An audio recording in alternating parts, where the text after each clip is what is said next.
The Fall and Rise of a Merchant. Once there lived a merchant named Vardhamana. He was very rich and prosperous. He was widely known. The king was also aware of his abilities and therefore he appointed him as the administrator of the kingdom. Vardhamana had the abilities to keep others happy with his intelligence. He kept the common happy and at the same time also impressed the king. Days passed away and there comes a day when the merchant's daughter was getting married. He arranged a grand reception. He invited the king and the queen along with the entire royal family. He also invited all the respected people of the kingdom. He arranged all the facilities for their guests and also ensured about it. In respect for their guests for attending the reception party, he also gave them return gifts. After some time, a servant of the royal palace comes there and sat on the seat reserved for nobles. He was not invited in the party. Seeing the servant, the merchant got very angry. He insulted him and threw him out. The servant felt very insulted and wanted to take revenge from the merchant.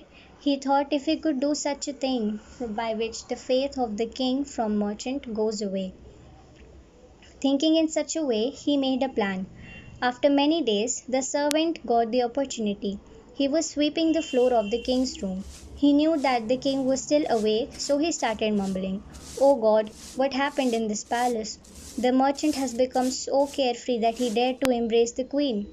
The king got angry after listening to this and shouted at the servant. He asked him whatever he said was it true.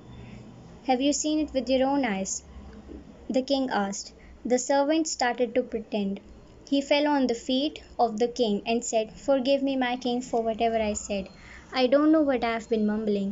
I was gambling all night, so I did not get to sleep. And now I feel very drowsy." The king did not say any words to the servant, but he thought that it could be true. The servant knew that he had done his job. He had sown the seed of distrust. After that day, the king did not trust the merchant and he was filled with jealousy and anger. He ordered the guards not to enter the merchant in the palace. One day, when the merchant was trying to enter the gates of the palace, guards stopped him. The merchant got surprised that suddenly what has happened to the king? Why did he do so? The servant was present nearby and he mockingly shouted at the guards, "Oh guards, what are you doing? You do not know that he is a powerful person and he is also the king's favorite.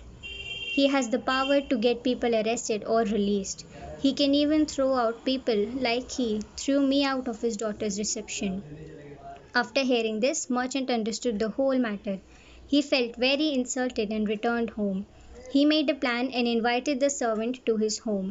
He flattered him with gifts and garments and treated him as a respectable person. He apologized for his misbehavior of that day.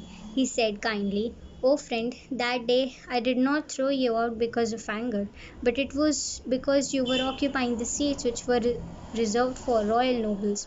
They felt very insulted and I had to throw you out of compulsion. Please forgive me." The servant got flattered by the merchant and felt very respected. He forgave him. He ensured the merchant that he made the king as before towards him, and the servant went back home. Next morning, when he was sweeping the floor of the palace, he waited for the king to be half awake.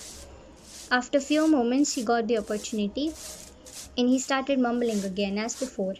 "Our king is crazy. He eats cucumber in the lavatory."